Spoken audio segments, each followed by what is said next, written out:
Você tem vontade de morar e trabalhar no exterior? Ter experiências incríveis? Aprender novos idiomas? Então esse vídeo é para você. Caso você não me conheça, meu nome é Bernardo Milani, moro há mais de 10 anos em Londres, sou doutor em biomedicina pela Universidade de Londres e atualmente trabalho com consultoria estratégica. Eu estou aqui com minha grande amiga Lina Donar. Ei, Bê, obrigada pelo convite. Lina, muito obrigado por ter vindo. A Lina é empreendedora e coach, morou mais de 7 anos no Canadá e nós vamos compartilhar nossas experiências para te ajudar a tirar esse sonho do papel. Lina, para começar, conta pro pessoal como que a gente se conheceu. Pois é, gente, é uma história bem antiga, tem mais de 10 anos, né, Bernardo, que a gente se conhece. A tia, o Bernardo é Milani, descendente de italianos, a tia dele foi minha professora, que eu estudei numa escola italiana, a Fundação Torino, em Belo Horizonte, e ela foi minha professora. E aí a gente se conheceu através também, meu pai muito amigo da sua mãe, né? Enfim, esse contato, e quando tinha lá 19 anos, já tem mais de 10 anos atrás, a gente se conheceu num jantar e ficamos muito amigos e mantivemos contato, apesar da distância, né? Isso, apesar dessas loucuras aí de morar fora. Bacana. Pessoal, nesse vídeo a gente vai cobrir 4 temas principais que são muito importantes aí para quem está pensando em emigrar. Primeiro são os motivadores, segundo são os desafios, terceira são as conquistas e aprendizados e 4 são as dicas práticas. Então fique até o final que vai valer a pena. Para começar, Lina, você podia contar para o pessoal o que te motivou, o que te impulsionou aí para o Canadá? Como é que foi esse processo todo? Não, então, desde adolescente eu sempre quis morar, estudar fora, eu tinha aquele sonho, mas parecia algo impossível, tipo subir assim, escalar o Monte Everest, né? Porque parece algo impossível. E aí eu fiz graduação em Relações Internacionais e aquilo ainda ficou mais forte em mim, em Belo Horizonte. E aí, em 2005, pesquisei sobre países que eu poderia migrar e descobri o processo de imigração do Quebec. E me apaixonei pela cidade de Montreal, uma cidade bilíngue, muito internacional. E quando foi em 2008, eu dei entrada no processo de imigração do Quebec e fui como imigrante, como residente permanente para Montreal em novembro de 2009. Então, porque sempre me apaixonei, eu estudei sempre muito idiomas, né? Sempre me interessei por culturas diferentes, então sempre tive esse sonho de estudar, trabalhar fora. Uhum. E como é que foi a chegada lá? Então, nada romântico. Eu lembro do seu blog um ponto interessante que você fala, emigrar não é nada romântico. Não, e não como é é que nada romântico. Eu sempre falo que morar no Canadá foi a melhor decisão que eu tomei na minha vida, mas não foi uma decisão nada fácil, porque implica em abrir mão de muita coisa. Na verdade, eu deixei uma vida muito confortável em Belo Horizonte. Na época eu tinha 25 anos, eu tinha um emprego que eu amava numa mineradora, eu trabalhava com exportação, eu era executiva de vendas, eu viajava a América Latina toda, Estados Unidos a trabalho, viagens que eu perguntava, gente, me pagam pra fazer isso? Não acredito, porque eu adorava o meu trabalho, tinha um grupo de dança que eu fazia parte, enfim, ganhava um bom salário pra minha idade, tinha uma vida toda organizada. E larguei tudo pra arriscar e começar uma vida do zero. Muita gente me chama de louca, falou, você tá louca, tá largando tudo, a segurança. Mas era um risco calculado, eu tinha planejado, eu sabia que eu ia ser bem acolhida em Montreal, toda uma estrutura do governo, né? Então, o início foi muito difícil, assim, eu lembro que os primeiros 6 meses eu chorava muito. O meu primeiro emprego mesmo, assim, né, contando uma historinha, eu lembro que o meu primeiro emprego, sabe aqueles italianos com cara de mafioso, com cabelo preto, gel pra trás, assim, ó, com barba, mesmo quando faz a barba, aquela barba azul? Então, esse era o meu primeiro chefe, no meu primeiro emprego. E detalhe, ele não gostava de mim. Porque ele olhava pra mim e falava, essa patricinha nunca vai dar conta do seu trabalho, porque era uma empresa italiana na área de construção e decoração, então eu trabalhava no showroom de corte especial de pedras naturais, granito, mármore. Então eu sofri um certo assédio moral, assim, no sentido de que ele me desprezava, não me cumprimentava, e ele queria que eu pedisse demissão, isso estava muito claro. Mas aí eu ia chorando, gente, meu dia era assim, eu acordava de manhã, eu chorava por ir pro trabalho. Aí eu chegava do banheiro, também chorava, falava, Deus me ajuda, porque era muito difícil. E aí eu chegava em casa, chorava mais, tomava banho, chorava no banho, chorava o tempo inteiro. Eu tava, assim, foi bem difícil, eu chegava em casa, não tinha ninguém pra abraçar, sozinha. E esse emprego, que a gente estava até conversando agora, gente, eu sou péssima para matemática. E era tudo calculado, os projetos, em sistema imperial, que é polegada e pé, quadrado e linear. Então, essa foi mais uma linguagem que eu tive que aprender. E, além disso, esse foi um emprego que eu realmente falava os 5 idiomas que eu sei. Porque era com cliente na minha frente em francês, com o cara do estoque em italiano, com o meu chefe em inglês, com a recepcionista em português, com os caras da máquina em espanhol. Gente, vocês não têm noção. É por isso que eu fui pro banheiro chorar. Porque eu não tinha essa prática de trocar de um idioma para outro tão facilmente. É claro que com o tempo, eu lembro que uns 3 meses depois eu já estava bem acostumada e ficou tudo bem. Mas eu lembro que qual foi o desafio assim no início? É a adaptação. E você conquistar as pessoas, porque quando a gente é imigrante, estrangeiro, a gente tem que se provar em dobro. Não tem jeito, não tem jeito, é assim que é. Então eu lembro que eu falei assim, gente, eu passo 11 horas do meu dia nesse lugar. Ou eu começo a amar as pessoas aqui, conquistar e construir relacionamento, eu não vou suportar e vou voltar ao Brasil. E voltar ao Brasil não era uma opção para mim. Então o que eu fiz foi conquistar esse meu chefe. E fala um pouco nos passos práticos que você adotou para conseguir comunicar, engajar melhor com as pessoas e integrar. O que você fez ali? Eu usei a minha brasilidade. Eu sempre falo que o fato da gente ser brasileiro já é um plus, um soft skill, né? Que ele tá acima de muitas outras nacionalidades. Tem certas nacionalidades que se a pessoa falar assim, eu sou da nacionalidade X ou Y, o filtro fica meio cinza, tá? Agora, quando a gente fala que a gente é brasileiro, o filtro fica cor-de-rosa na hora, porque todo mundo ama o Brasil. Então, a gente tem que tirar vantagem disso. Então, eu lembro que no início, quando eu cheguei em Montreal, eu me apresentava, prazer, meu nome é Lina. E as pessoas eram educadas comigo, porque ninguém achava que eu era brasileira, com essa cara de gringa, né? Todo mundo achava que eu era de outra nacionalidade. E quando a pessoa me perguntava, você é de onde? Eu sou brasileira. Brasileira? Por que você não falou antes? Me dá um abraço, eu adoro o Brasil, não sei o quê. Então eu comecei a me apresentar como prazer, meu nome é Lina, eu sou brasileira. Que aí o filtro já ficava cor-de-rosa direto. Então, no meu primeiro emprego, eu simplesmente fui quem eu era. Porque no início eu fiquei mais travada. Falei, nossa, não posso ser muito calorosa, ou talvez fazer uma piadinha, assim, nada de mau gosto. Mas é claro, assim, provocar o sorriso do interlocutor. E aí eu comecei a abraçar mais as pessoas, levava um chocolate para dar para os meus colegas, para o meu chefe. E isso eu fui construindo um relacionamento, me interessar pelo outro, conversar na pausa do café. E aí de repente todo mundo estava passando na minha mesa. Minha mesa virou ponto de encontro e ponto do abraço. Ninguém passava mais por mim sem me abraçar ou me trazer um chocolate. E aí o ambiente de trabalho ficou delicioso. Interessante, eu concordo com o que você falou, a gente pode alavancar esse lado comunicativo. Acho que eu tive que me adaptar um pouco pro outro lado também, porque eu lembro que eu ia dar muito abraço nos ingleses, ia, né, usar esse jeito caloroso e alguns ficavam assim um pouco, né, então acho que chegar nesse equilíbrio entre o lado que a gente tem caloroso e um pouquinho menos, né, se adaptar no lado deles profissional, que eu acho que eles são muito profissionais, né, às vezes não misturam tanto o pessoal com o profissional, acho que isso é bem legal. Bacana, e tem alguma história, assim, que você quer compartilhar aqui, de alguma coisa que realmente foi diferente pra você lá? Teve, o meu primeiro Natal, quando eu cheguei em Montreal, foi interessante que eu fui morar com uma quebequense, e aí ela tinha conversado por telefone, com uma amiga tinha me colocado em contato, eu tinha alugado o quarto no apartamento na casa dela.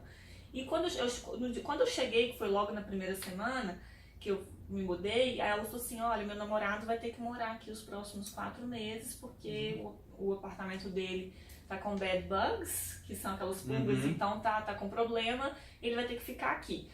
E aí eu falei, o que faz? Bota o cara pra fora? Não pode fazer isso. Eu falei, ok. E aí eu cheguei ao apartamento muito sujo, e aquilo eu lembro que eu fui tomar banho no primeiro dia, eu chorava, aquele banheiro sujo, né, eu chorando, falando, meu Deus, saí da minha casa, meu quarto, tudo arrumadinho, eu chorando, eu, Senhor, ainda vou contar isso rindo. Aí na hora que eu olho pros azulejos, meu Deus, aí eu chorei mais ainda. E aí, no meio dessa confusão toda, eu comecei a buscar apartamentos para poder morar sozinha. Eu falei, não dá pra eu ficar aqui. E eu lembro que um dia tinha 2 semanas que eu tava em Montreal, eu fui almoçar sozinha no restaurante. Tava triste, assim, falando, nossa, tipo, como é que eu vou fazer pra começar uma vida aqui nesse lugar que eu não entendo porque as pessoas falam direito. E aí vem um garçom com um sorriso maravilhoso, um garçom lindo também. E aí ele me cumprimentou e foi muito caloroso comigo. E eu falei com ele, o nome dele é Adam, que hoje é um dos meus melhores amigos. Eu falei com ele, falei, olha, eu não te conheço, mas eu acabei de chegar em Montreal, sou brasileiro, o seu sorriso, o jeito que você me tratou, era tudo o que eu precisava. Foi um sol. Aí ele falou assim, nossa, ele falou, eu posso te dizer a mesma coisa, que bom que você veio aqui hoje. E aí eu falei que aí no dia seguinte eu voltei pra almoçar lá, e todo mundo, na hora que eu entrei no restaurante, todos os garçons riram, tipo assim, ela veio aqui pra paquerar o garçom, né? E na verdade nem foi, na verdade a gente nunca ficou, ele é meu amigo mesmo, assim, todo mundo pergunta isso, falou, não, a gente é só amizade. E aí eu voltei lá no dia seguinte, almocei de novo e no final eu cheguei até ele, dei meu cartão, falei, olha, talvez você ache que eu sou louca, mas eu quero muito fazer amigos quebequenses como você, porque ele é quebequense da Gema, assim. E pra eu poder entender a cultura, eu queria muito ser sua amiga, se você me permitir. Ele falou, Lina, eu vou adorar. E aí ele me chamava pra fazer tudo com ele, assim, eu fui conhecendo os amigos, lembro que no início eu não entendia nada, o francês que o pessoal falava, que era diferente. E ele me chamou pra passar o Natal com a família dele, que foi o melhor Natal da minha vida. O melhor Natal da minha vida. Olha só. Tá lá no meu blog essa história também. Bacana, bacana. E eu queria te perguntar, né, do que você mais se orgulha aí desse tempo que você ficou lá, dos seus aprendizados, o que mais ficou pra você? Como é que essa experiência te moldou no que você é hoje? Ótima pergunta, Bê. O que eu mais me orgulho é do meu amadurecimento, do meu crescimento como ser humano. Eu acho que essa é a minha maior conquista, a minha maior herança. Assim, sou muito orgulhosa do que eu realizei em termos profissionais, da minha caminhada. Depois, né, me lancei como empreendedora, Mission Abroad, linadonar.com, os empregos que eu tive, meu trabalho como embaixadora da Universidade de Montreal, muito bacana. Mas nada disso se compara ao meu amadurecimento como ser humano, como mulher. Hoje eu sou muito mais generosa em relação ao outro. Eu demoro para julgar, sabe? Eu sou menos crítica, eu entendo mais a dor do outro. Eu acho que isso não tem preço. Incrível, incrível, concordo. No meu caso, certamente foi esse um dos maiores conquistas, né? De chegar lá em Londres com 18 anos, sozinho, sem a ajuda dos pais, e ter vários tipos de trabalho que me ajudaram a valorizar e me fortalecer mesmo nos objetivos, que era estudar biologia, ciência, que era o que eu amava lá. E realmente, a segunda coisa também que eu me orgulho muito são as pessoas que eu conheci. Eu acho que eu não teria conhecido pessoas tão incríveis, né, de um leque de interesses, de nacionalidades, e acho que eu fui pegando ali um pouquinho de cada pessoa que me inspirou e me influenciou e pude conhecer a cultura deles. Eu acho que esse foi um tesouro fantástico mesmo. Concordo plenamente. São as pessoas. Né? Então, assim, a gente pode ter títulos, pode ter conquistas profissionais, mas acho que no final das contas, né, são esses tesouros que a gente acaba levando aí. E eu queria te perguntar também, Lina, você teria feito alguma coisa diferente? Se pudesse voltar para trás, tipo, poderia ter feito algo, você teria mudado alguma coisa? Sim, muitas. A gente comete muito erro, né? Ainda mais quando a gente é novo, a gente dá cada cabeçada. Eu estudei muito idiomas. Quando eu era mais nova, eu teria estudado ainda mais. E quando eu cheguei em Montreal, eu fiquei meio perdida, sabe? Os primeiros 6 meses, assim. E eu só fui fazer umas formações do governo que eles ofereciam para a integração ao mercado de trabalho e tal, em 2011. Eu devia ter feito isso antes. Eu acho que eu poderia ter explorado mais o serviço que o governo me oferecia em termos de integração ao mercado de trabalho. Porque quando a gente chega, a gente não tem referência nenhuma, não tem nenhum pilar, é muito louco, você sabe. A gente chega assim numa cidade, cai de paraquedas, você não conhece ninguém, nada. Tipo, é uma experiência muito, muito louca, né? Muito louca. No meu caso, ela foi muito louca, porque eu cheguei novinho, e eu tinha um amigo lá na Inglaterra, e eu morei num apartamento de 2 quartos com, sem brincadeira, 14 pessoas, todos brasileiros. Tá brincando. Sério, festa todo dia, loucura. Então, assim, eu tive que manter muito ali a minha disciplina para não me perder, porque realmente eu vi muita gente chegando lá, né, usando essa liberdade que a gente não tem tanto aqui no Brasil, a sociedade meio patriarcal, né, então você chega lá fora, pode fazer tudo, tem aquela liberdade, as coisas são acessíveis também, né, então acho que no meu caso me ajudou muito a ser focado e determinado, né. Agora eu fiquei curiosa, gente, que história você tem para contar nesse apartamento de 2 quartos com 14 pessoas? Deve ter muita história para contar. Pois é, teve história demais, mas a melhor coisa foi que eu tive que fugir de lá, porque era muita doideira. Daí eu mudei, fui pro País de Gales fazer graduação e realmente saí. Mas consegui fazer grandes amigos ali também. Eu acho que o importante é conseguir navegar em vários tipos de ambientes. Eu acho que essa flexibilidade que morar fora te dá. Você vai conseguir, né, morar num apartamento com 14 pessoas e 2 quartos, mas vai também conseguir fazer outras coisas. Então foi aquela determinação. Agora vamos pensar, né, no lado de quem está pensando, tá querendo agora sair, morar em outro país, estudar e tal. Você trabalha bastante como coach, né, e com pessoas que estão, né, pensando, considerando já morar em outros países, no Canadá, por exemplo. Quais são os principais dicas que você daria e talvez dando um passo atrás, quais são os principais mitos e concepções que você acha que são equivocadas de uma pessoa que está indo? Que pessoal, que dicas aí que você daria? Então vamos lá, vou começar com os mitos e quebra de paradigmas. Eu acho que é equívoco achar que estrangeiro é frio, né? Que só o brasileiro é um povo caloroso. Eu já viajei a 20 países a trabalho, então lidando mesmo com pessoas de diferentes nacionalidades. E tem gente boa e gente ruim em todos os países. Gente calorosa, gente fria, né? Então acho que é ir com o coração aberto. Outro mito também, assim, outro paradigma importante quebrar é o seguinte, de se libertar do status no Brasil, assim, de quando você for chegar lá no país estrangeiro, você vai dar alguns passos para trás para dar vários para frente. O meu primeiro emprego em Montreal não foi na minha área. Foi como vendedora trabalhar com projetos em mármore, granito, enfim, você trabalhou em restaurante. Eu trabalhei em muitas coisas. Eu fiz estágio, quando eu cheguei eu fiz estágio não remunerado em um college para poder aprender um mês, trabalhei de graça, fiz muito trabalho voluntário na Câmara de Comércio Latino-Americano do Quebec, durante 4 anos, muito trabalho voluntário para construir a rede de contatos. Então assim, se libertar, talvez quando você chegue no país estrangeiro, talvez a pessoa tem que ter um trabalho de subsistência, que não é o trabalho dos sonhos, que você vai ralar muito, não vai ganhar aquele salário que você gostaria, mas aquilo ali vai ser um passo para você chegar onde você quer. Né? Exatamente, eu gosto muito da expressão que você usou no blog, né, dos primeiros 2 anos ali serem de semeadura, eu acho que você falou isso, né? Realmente plantar e ter paciência, eu acho que paciência é uma coisa que não é o meu forte, eu tive que cultivar muito lá, né, e por exemplo, eu trabalhava no bar da faculdade, da universidade durante a graduação, e foi bacana, porque eu conheci muita gente e me dava ali a motivação para estudar, porque eu estava trabalhando e eu estava numa rotina pesada, intensa, mas que era ao mesmo tempo muito gratificante. E eu estava conseguindo,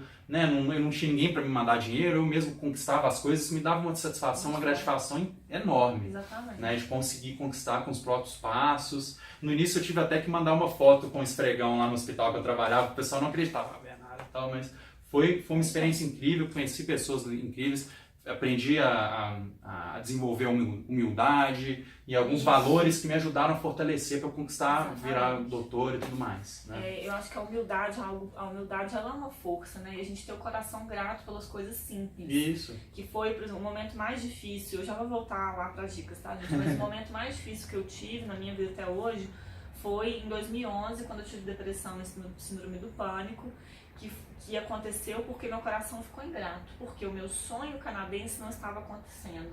Eu não estava me sentindo realizada, foi um momento que eu fiquei desempregada, né, buscando novas oportunidades, mas eu não conseguia nem abrir o computador, porque eu estava me sentindo tão trevas dentro de mim, eu não conseguia sair de casa. Foi um terrível. Lá no meu blog, gente, entra lá, linadonar.com, depois você coloca lá nos comentários do vídeo. Claro. Eu compartilho essa experiência que foi realmente o momento mais difícil da minha vida.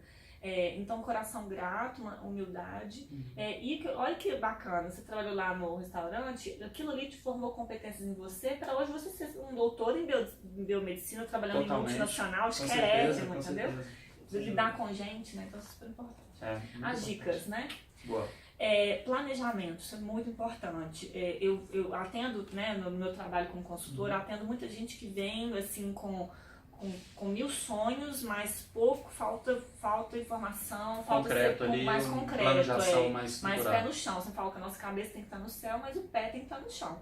Então, planejamento, pesquise muito bem não só o país, a cidade, porque dá para comparar Londres com Oxford, com Bristol, não dá. Da mesma forma que não dá para comparar Vancouver com Toronto e Montreal, cidades completamente diferentes. Então, com custo de vida também diferente, né? Possibilidades em termos de mercado de trabalho, tem regiões geográficas que tem o setor farmacêutico vai ser mais forte, ou o setor de gás e petróleo, né? Enfim, então, o setor criativo, startups. Então você tem que ver qual que é a cidade que tem um mercado de trabalho interessante para você e o programa de estudo, se você quer fazer um college, universidade ou curso de idiomas. Então ver o que tem mais a ver com você. Por exemplo, eu sempre falo que eu não escolhi o Canadá, eu escolhi Montreal, porque eu me identifico muito com o estilo europeu. E Montreal é bilíngue, é Hi Bonjour, é colonização francesa, uma geografia anglófona. Então, onde eu me identifico muito, mais do que outras cidades canadenses. Orçamento, planejamento financeiro também super importante, porque não dá para você ir chegar lá e falar, dinheiro acabou, e agora? Né? Você tem que se planejar em termos financeiros. Estude idiomas o máximo que você puder. O idioma do país que você vai nunca é suficiente, todos os dias, né? Tem disciplina com isso. E tem 2 conceitos que eu, quando dou palestra no Brasil, que eu queria muito compartilhar com o pessoal, que são conceitos que eu acho que podem mudar, porque tudo é questão de mindset, né, modelo mental. Total. O primeiro conceito é o da singularidade, porque se você vai se candidatar para uma universidade, igual a Universidade de Londres, que você, né, com candidatos do mundo inteiro, você fala, nossa, mas será que eu vou conseguir, né? Você já parou para pensar que na história da humanidade não existiu, não existe e não existirá ninguém igual a você? Opa! Olha isso, você tem um jeito único de olhar, de se expressar, de criar, de resolver problemas, de se relacionar, tudo você é único no universo. Então, você não nasceu, você estranhou. É verdade. Então, quando você entende que você é único, essa singularidade, isso te empodera automaticamente, quando você realmente entende. Porque na hora que você estiver num processo seletivo para um application de uma universidade, um processo seletivo para um emprego no exterior, você está vendo que tem outros candidatos, você fala assim, ok, não importa que tenha o outro, eu sou único, eu não nasci, eu estreiei. Eu sei que as minhas competências, o meu jeito é único. E isso é fundamental. E o outro é o protagonismo, porque não adianta você ter consciência da sua singularidade se você tem medo de assumir a responsabilidade. O que é o protagonismo? É você ser o centro das atenções, sim.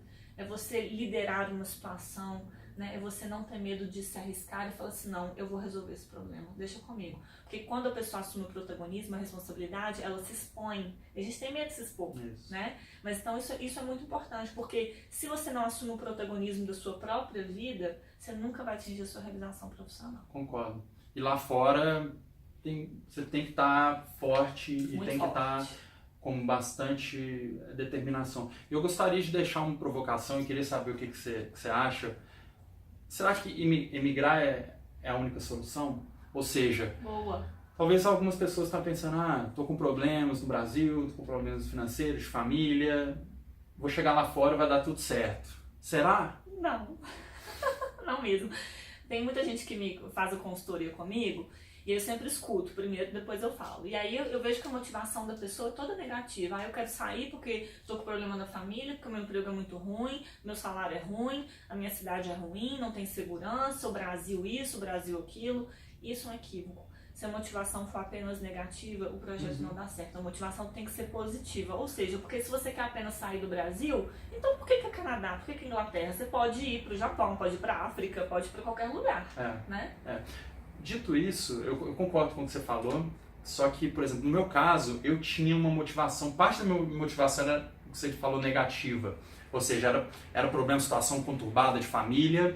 E isso sim me impulsionou a sair, mas não foi o único motivo. Isso. Né? Foi realmente, eu queria ir lá para me conhecer, para expandir meus horizontes, para estudar, foi um motivo forte, mas tinha sim uma coisa ali difícil, sabe? Eu também tinha minha motivação negativa, mas o que você falou, ela não pode ser apenas negativa. Concordo. E você tem que escolher aquele país. Tipo, eu não queria apenas sair do Brasil, eu queria Montreal. Porque se a gente fala sair do Brasil, eu posso para qualquer lugar. Não, verdade. Escolha bem para onde você vai. Isso, ótimo ponto. E assim, às vezes a gente fica idealizando uma coisa, tem que ir lá, não sei o quê. Por que não começar já em doses pequenas? Por exemplo, por que não fazer? A gente nunca fez uma viagem para a América Latina. Boa. Como é que será que é ir para um país, Peru, Colômbia? Já se expor a essas situações ajuda a preparar para um sonho talvez mais distante, né? Então eu acho que... Ou até dentro do Brasil. Ou até dentro do Brasil, exato. A gente tem nações, você vai para o sul, viajo muito a trabalho, eu fico impressionada com a riqueza cultural do nosso. Não dá para comparar Nordeste com Sul, com Sudeste, Norte, é muito diferente, né? Essa diversidade que a gente tem ajuda a preparar para uma diversidade que a gente vai conseguir lá fora.